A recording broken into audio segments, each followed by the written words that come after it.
So we think this holiday season is going to be quite tough and is going to include a lot of discounting. We believe that the Fed is going to be quite surprised at the deflationary pressures that start hitting the headline inflation numbers during the next 3 to 6 months.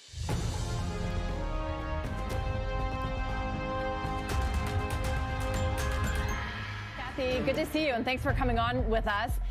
Let's start broad. October is certainly off to a strong start, and it feels like the bulls are hoping that the Fed may not be as aggressive going forward, something that you've repeatedly called for. That sentiment did underpin the summer bear market rally, but ultimately led to new lows. What is your read of the moment of market sentiment? Well, interestingly, our strategy did not hit new lows, our flagship strategy, and that is quite normal toward the end of a bear market. We did see the broader averages hit new lows last year, and yet we maintained our low, which was actually back in mid-May. Innovation tends to be the new leadership as we move out of a bear market. And if we're right and the Fed's close to pivoting, whether in rhetoric or otherwise, and they have a lot of reasons to pivot, even more now after the LDI crisis in Europe, we may have something similar going on here in the United States. And we also have big deflation in the pipeline. Just one commodity price after another has been capitulating. So that's at the beginning of the pipeline. And then at the end of the pipeline, we have inventories overwhelming companies.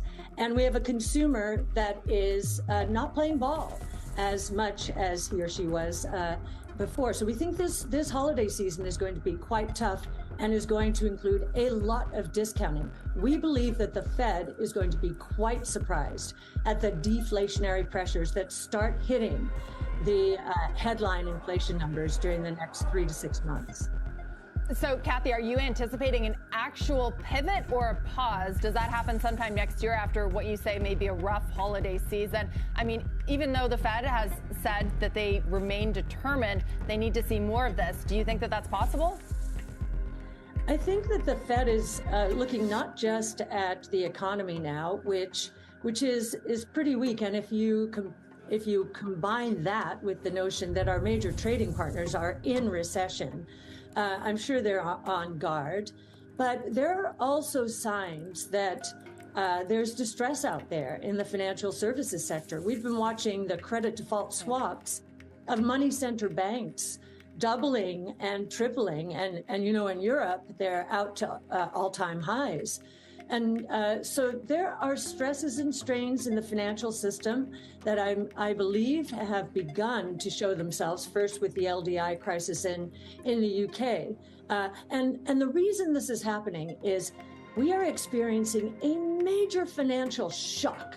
If you look at, Volcker is, Chairman Powell is invoking Volcker's name and his Keeping at It book title, because I think Chairman Powell thinks we have an inflation like we had in the 70s, 80s. Chairman Volcker increased interest rates from 10 to 20% in an inflationary environment. That's twofold.